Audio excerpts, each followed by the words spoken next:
अस्सलाम वालेकुम नाज़रीन, मैं हूं शेख रहमत अली, आप देख रहे हैं क्राइम टुडे न्यूज़। अस्सलाम वालेकुम नाज़रीन, आज हमारे साथ बात करने के लिए कांग्रेस के जनरल सेक्रेटरी ग्रेटर हैदराबाद के मोहम्मद इरफान खादिर साहब मौजूद है।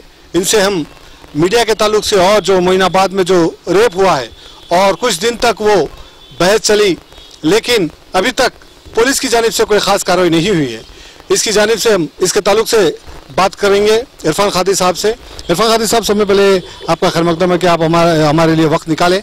इरफान खादिर साहब, ये बताइए कि मोइनाबाद में जो रेप हुआ है वो क्यों जो है दिशा उसकी भटक रही है और क्यों पुलिस और पॉलिटिशियन जो है सिर्फ अपना अपना मफाद के लिए काम कर रहे हैं, हुकूमत पर क्यों दबाव नहीं डाल रहे हैं? तो ये सबसे पहले तो ये बताइए रहमत साहब, मीडिया है कहाँ पर?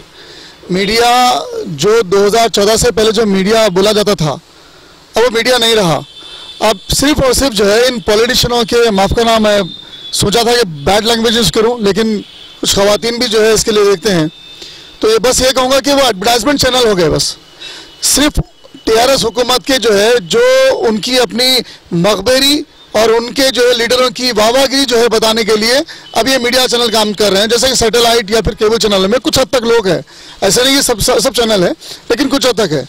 अब बात ये रही कि जो आप बात बता रहे कि 24 तारीख के दिन जो एक शर्मनाक वाक़या हुआ था मोइनाबाद का, उसमें मधु यादव जो टीआरएस पार्टी का एक लीडर है, उसको बचाने के लिए मैं समझता हूँ कि पुलिस और हुकूमत दोनों बराबरी की जो है इसमें जिम्मेदार है। अगर ये बात सोशल मीडिया के जरिए अगर वायरल नहीं होती थी तो शायद ही जो है ना उस लड़की को इंसाफ मिलने के लिए जो जद्दोजहद हम कर रहे हैं, तमाम लोग, चाहे सो समाजी कारकुन हो, दूसरी पॉलिटिकल पार्टी से हो, कांग्रेस पार्टी की तरफ से हो, सब लोग, तो अगर वो वीडियो वायरल नहीं होती सोशल मीडिया के जरिए और तमाम आप जैसे चैनलों के जरिए, तो फिर ये बात मालूम होना इम्पॉसिबल हुआ करती थी। जैसे कि आपको मालूम है कि स्टेटमेंट को जो है बार बार चेंज किया जा रहा है। लड़की का बहन का जो है स्टेटमेंट है कि उससे सुबह 4 बजे के टाइम पर यह बताया गया कि उसकी बहन सुसाइड कर ली। मुझे समझ में नहीं आया कि वजह क्या थी कि जिसकी वजह से वो सुसाइड कर ली। अगर सुसाइड कर ली है तो फिर पोस्टमार्टम की रिपोर्ट कहाँ है जिसमें सुसाइड डिक्लेयर हुआ गया है? रात में मधु यादव जो कि एक रॉडी शूटर था, कि पुलिस के जो डीसीपी है शमशाबाद के, बार बार कह रहे हैं कि ये डीसीपी ये जो है रॉडी शूटर था, वो रात में पी के उसकी बहन को बुलाया अपने पास और उसके साथ जो है असमजरी की गई, उसकी रात भर करा और सुबह 4 बजे उसे मार दिया और फिर ये डिक्लेयर कर रहे हैं कि उससे सुसाइड किया गया। तो पुलिस से मैं पूछना चाहूँगा कि पुलिस ऐसे कौन से दावे के साथ बोल सकती है कि ये जो है सुसाइड है? ये सुसाइड नहीं है, ये हम समझते हैं कि ये मर्डर है। सीधे बच्ची का जो है मर्डर किया गया। अगर उसकी सही तरीके से जांच हो तो पता जरूर चलेगा कि उसके ऊपर जो है मर्डर किया जा रहा है। यहाँ पे चल रहा है कि होम मिनिस्टर बोलते हैं कि भाई मर्डर केस है, हम देख रहे हैं, हम कार्रवाई कर रहे हैं, जबकि एफआईआर ये कहती है कि उसमें 302 जो है सेक्शन ही नहीं डाला गया। अब ये होम मिनिस्टर साहब के अंडर में पुलिस है, लेकिन वो पता नहीं किसके उसमें बात कर रहे हैं। अगर वो मर्डर है, अगर हम जैसा मानते हैं कि वो मर्डर है, अगर वो महमूद अली साहब भी अगर मान रहे हैं तो बहुत अच्छी बात है, फिर इसके ऊपर कार्रवाई क्यों नहीं होती? जैसे कि आपको याद होगा पिछले साल दिसंबर 2019 के आसपास में जो एक रेप केस हुआ था, तो उसके ऊपर जो है सिर्फ 4 दिन के अंदर फैसला आया था। अब मैं उस टाइम पे भी ये बात मैं कह रहा था कि सज्जन साहब जो कि इनकाउंटर कर दिया उन लोगों का, क्या वो, मैं ये समझता हूँ कि वो फेक इनकाउंटर है। जो लोग 4 जो उनको मुस्लिम बोल के पकड़ा गया था, क्या वो वाकई इस पे आरोपी थे या उनको जो है स्टेटमेंट उनका जो है अलग करके उसको जो है तोड़ मरोड़ करके जो उनको स्टेटमेंट में उनको कहा गया? और जब शमशाबाद में, जब मुझे याद है कि पुलिस मजिस्ट्रेट को जो है बुलाया गया था, तो मजिस्ट्रेट के सामने उन्होंने इकरार जुर्म इख्तियार किया था, लेकिन कहाँ पर बैठकर? पुलिस डिपार्टमेंट में। और आप तमाम लोग कहते हैं कि यहाँ पर फत्तर भी बोलते हैं, तो फिर वो बेकसूर भी हो सकते हैं कि उनको जो है दबाव डाला गया और इसके पीछे जो साजिश में थे उन्हें बचाकर इनको जो है इनकाउंटर कर दिया गया और वाहवागिरी, हीरोगिरी या फिर जो है अब ये बोलिए संगम बनकर जो है हमारे सीपी साहब सिटी में नेशनल लेवल पर उभरे हैं। लेकिन ये जो है इनकाउंटर भी फेक था मेरी नज़र में। उसके ऊपर जांच होनी चाहिए थी, वो जांच भी रुक गई, वो फाइल कोने में आ गई।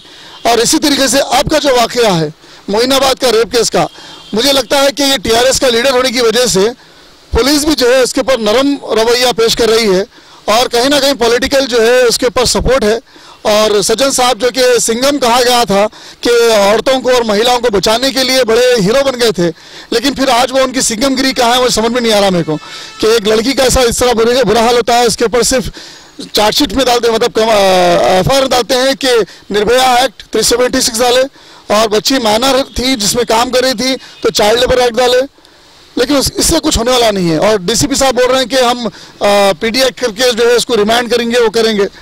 मैं समझता हूँ कि बच्ची के लिए नाकाबिल क़बूल है इंसाफ 302 डालना चाहिए, जिसकी हम डिमांड कर रहे हैं कांग्रेस पार्टी कि इमीडिएटली इसके ऊपर जो है 302 डालें, और जितनी सख्त इसके ऊपर पनिशमेंट हो सकते हैं लीजिए। और बच्ची को जो है GOMS नंबर 9 के तहत उसके घर वालों को कंपनसेशन देना चाहिए, और अभी ग्रैंड मतलब बड़े लेवल पे जो है उनको कंपनसेशन देना चाहिए। मैं समझता हूँ वो बच्ची की इज्जत के मुकाबले तो सारी दुनिया की दौलत रख दें तो भी कम है, लेकिन फिर भी उसकी छोटी बहन के लिए और उसके घर वालों के लिए कुछ अच्छा स्ट्रॉन्ग देना चाहिए। और CM साहब अगर महिलाओं की सुरक्षा की बात करते हैं तो वो सामने आकर इमीडिएटली जो है इसके ऊपर कार्रवाई करना चाहिए था, इसके खिलाफ, ना चाहे वो BJP हो, चाहे TRS हो, चाहे मजलिस हो, ये तीनों पार्टी खामोश है। आपने एक सवाल उठाया कि भाई पुलिस की जो कार्रवाई है, यकीनन जो है पुलिस जो है मजलूमों के साथ नहीं खड़ी नजर आ रही है, तो यहाँ पर मीडिया की जो जिम्मेदारी थी वो भी कहीं पर भी नजर नहीं आ रही। आप इसको कितना, क्योंकि चौथा सुतून माना जाता है हमारे मुल्क में मीडिया का, लेकिन मीडिया की जो है आजकल जो एक दौर था कि मीडिया से लोग डरते थे और इंसाफ दिलाने में आगे रहते थे, लेकिन आज जो है मीडिया के पास कोई दूसरे मुद्दे नहीं रह गए।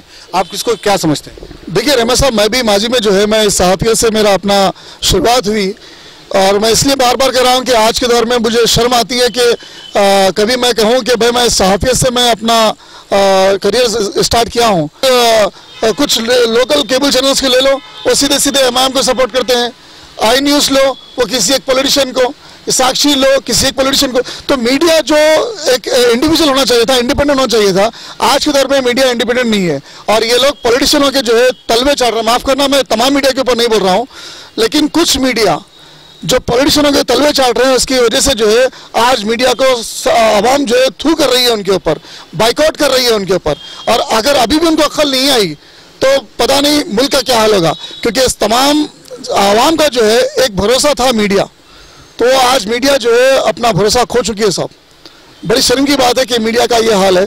और मैं आज भी मैं कुछ मीडिया वालों को ये हिदायत दूंगा कि जो तलवे चाट रहे हैं हुकूमतों के, मैं उनसे गुजारिश करता हूं कि वो अपने ज़मीर को जगाएं और जो हक़ाइक़ पे काम करें। आज जो मजबूर औरत जो आज दर बदर भटक के जो है इंसाफ के लिए वो कर रही है, अगर आपका सपोर्ट हो जाए तो यकीनन हुकूमत जो है उनके घर पर आकर उन्हें इंसाफ देगी। अगर आप हुकूमत के अगर तलवे चाटेंगे, आप एक्रेडिशन के भरोसे अगर आप ज़िंदगी गुजारेंगे, तो माफ़ करना साहब, मुल्क का बुरा हाल हो जाएगा सब। एक्रेडिशन कार्ड पे एक मसला है कि जो एक पुराने शहर में एक साफी रहते हैं आंध्र ज्योति के, जिसका नाम जुन्नत मुल्तानी है, उनके दोनों किडनियां फेल हुए, लेकिन एक्रेडिशन कार्ड रहने के बाद भी उनको कोई सहूलत नहीं मिल रही। यानी हुकूमत जो है, जब एक ज़माना था कि एक्रेडिशन कार्ड पे आपको सारे फ़ायदे और सारी चीज़ें, ये उनको भी पता चल गया कि ये जो मीडिया आप काम कर रही है, ये जो है सिर्फ एक हिसाब से एक चौपलूसी मुखबरी के तहत इनका काम रहेगा और इतना इस्तेमाल कर लें। क्या अब ये हो रहा है? मैं आप ही के चैनल के जरिए मैं देखा था आंध्र ज्योति के जो रिपोर्टर्स हैं जिसके किडनियाँ फेल हुए हैं, बेचारे डायलिसिस पे है।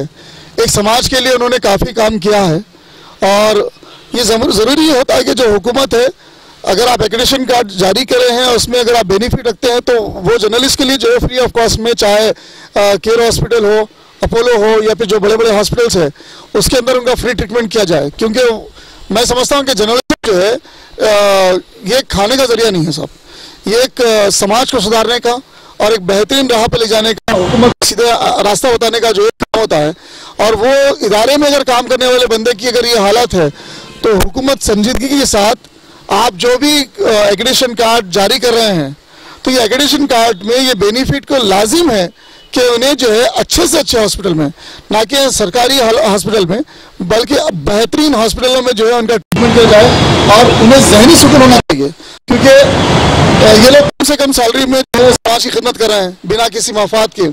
अगर इनको अगर बेहतरीन सहूलतें जो है इनको दस्तियाब होते हैं तो वो अपने परिवार के लिए सोचना कम करते हैं और अपने हेल्थ के ऊपर फोकस करते हैं। जब अगर हेल्थ के ऊपर फोकस होता है, दिमाग को सुकून मिलता है, तो ऑटोमेटिकली इंसान जो है अपनी ज़िंदगी को फिर राह पे ला सकता है और सेहतयाब हो सकता है। तो ये जो एक्रेडिशन कार्ड जो हुकूमत दे रही है इसके ऊपर बेनिफिट नहीं है, सिर्फ एक बेवकूफ़ बना रहे हैं। और सिर्फ, और मैं बता रहा हूँ जैसे कि मैं बार बार कह रहा हूँ कि ये सिर्फ एक एक्रेडिशन नाम कर जो है, जो लोग एक्रेडिशन कार्ड जिसके पास नहीं है उनको डराया जा रहा है कि आप जर्नलिस्ट नहीं है। ये कहीं ना कहीं जो है ना एक झूठी और मनगढ़ंत कहानियां बनाकर पुलिस जो है उन जो साफ तौर पर जो काम करने वाले जो जर्नलिस्ट है उन्हें रोकने का जो है काम कर रही है। ये बिल्कुल गलत है। एक्रेडिशन कार्ड का और मीडिया से मैं समझता हूँ कोई ज़्यादा मतलब कोई वो नहीं है, फायदा नहीं है। एक्रेडिशन कार्ड एक बेनिफिट है गवर्नमेंट की तरफ से, ना कि मतलब वो एक वो नहीं है कि बैश नहीं है कि आप वो है तो ही आप जो है जर्नलिज्म कर सकते। तो मैं समझता हूँ कि ये एक्रेडिशन कार्ड में बेनिफिट लेना चाहिए जिसके पास है, और जिसके पास नहीं है उसको फ्री तौर पर, आज़ादना तौर पर, फंडामेंटल राइट्स के तौर पर, फ्रीडम ऑफ स्पीच के तौर पर उसे आज़ादी है उसको बोलने की और बताने की, समझाने की, तो उसे जारी रखना चाहिए, ना कि पुलिस की तरफ से दबाव डालना चाहिए। एक अच्छा सवाल क्या, ये आखिरी सवाल है कि भाई मीडिया की जो जिम्मेदारी थी फ्रीडम स्पीच की और चौथा सुतून की, वो तो आज़ादी मिल चुकी है, लेकिन कहीं ना कहीं पुलिस के दबाव में, हुकूमत के दबाव में, पॉलिटिशियन के दबाव में मीडिया काम कर रही है। ये मीडिया को अगर आज़ाद होना है तो क्या चीज़ की ज़रूरत है? सबसे पहले साहब, आप किसी जब आप जर्नलिज्म में आते हैं तो तब हमें इंटरव्यू में या फिर हमारे सीनियर हमें बताते थे कि भाई आप जब मीडिया में आते हो तो किसी का प्रेशर और किसी पॉलिटिशियन का दबाव लेकर नहीं आना चाहिए। आपके पास मुल्क के लिए अगर आप जान दे सकते हैं, जैसे कि आर्मी है, पुलिस है, तो आप मुल्क के लिए देते हो। उसी तरीके से जर्नलिज्म भी एक मुल्क के लिए अपनी जान देने वाली बात होती है। अब ये हो रहा है कि जो मीडिया में आता है तो वो या तो येलो जर्नलिज्म कहा जाता है, जैसे कि अपनी फील्ड में येलो जर्नलिज्म बोलते हैं, तो येलो जर्नलिज्म, या तो फिर किसी पॉलिटिशियन के हम साया फिर उसके दबाव में रहकर काम करते हैं। तो ये इस तरीके से मीडिया का काम नहीं हो सकता है। मैं कई जगहों पर देखता हूँ, मुझे अफसोस होता है कि पुलिस स्टेशन के बाहर मकबर बनकर जो है मीडिया वाले ठहरे हुए रहते हैं सब, कई चैनल्स वाले। तो वो जो मकबरी या फिर पुलिस की जो है ना उनके तलबे चाटना, उनकी चौखटों पे बैठना, ये बिल्कुल गलत है। मीडिया एक अपने में आप एक बड़ा रुबाब वाला पोस्ट है, एक जॉब है, बड़ा जिम्मेदार वाला पोस्ट है, जिम्मेदारी वाले काम है। तो जो जर्नलिज्म में आता है बंदा, वो अपने खाने को और अपने सुकून को छोड़ के अगर मुल्क के लिए आता है तो वो बंदा सिर्फ और सिर्फ कौम के लिए सोचना चाहिए। अगर उसका भाई क्यों ना अगर गुनहगार है तो उसे भी जो है ना, जिस तरह दूसरों को एक्सपोज किया जाता है उसके भाई को भी एक्सपोज करना चाहिए। तो जब जो है मुल्क की आप वफादारी करोगे और मुल्क के लिए कुछ अच्छा बनकर जो है काम कर सकोगे। बहुत बहुत शुक्रिया इरफान साहब। जैसे कि मोहम्मद इरफान खादी साहब जो है वाज़े तौर पे बताए हैं, यकीनन हम मीडिया वालों को अपने फ़ायदे के बारे में सोचने का हक़ नहीं है। इससे हटकर हमको जो है आवाम की, आम आदमी की आवाज़ बनकर हुकूमत तक पहुंचाना है, और हुकूमत से सवाल करने वाला ही मीडिया और प्रेस है। शायद हम इस जिम्मेदारी को भूल चुके हैं, जैसे कि जो साबिक़ा में जर्नलिस्ट रहे हैं और अब कांग्रेस पार्टी के ग्रेटर हैदराबाद के जनरल सेक्रेटरी है, जिन्होंने आज कई बातों का खुलासा किया। यकीनन हमें ये जिम्मेदारी निभानी होगी, तभी जाकर हमारे इस मुल्क में, हमारे शहर में तब्दीली आएगी और इनकलाब भी आएगी। शेख शफी के साथ मैं शेख रहमत Ali, crime today news, Hyderabad. After 10 years of successfully spreading education and carving a niche for itself, Success Junior College proudly introducing Success Degree College for Women, affiliated to Osmania University, a place where you can engage your passion with respect and encouragement. Dedicated counselors and accessible educators who have an unparalleled reputation for balancing excellence and dedication in their field are here to guide you along the way. Fully furnished and spacious, sanitized AC classrooms, hygienic and safe environment as per the government's norms, well-equipped labs and spacious library. Courses offered: BSc Nutrition, BSc BZC, BSc MPCS, BBA, BCom Computers, BCom General. Hurry up! Admissions are open. Success Degree College for Women, IS Southern, X Roads, Santosh Nagar, Hyderabad.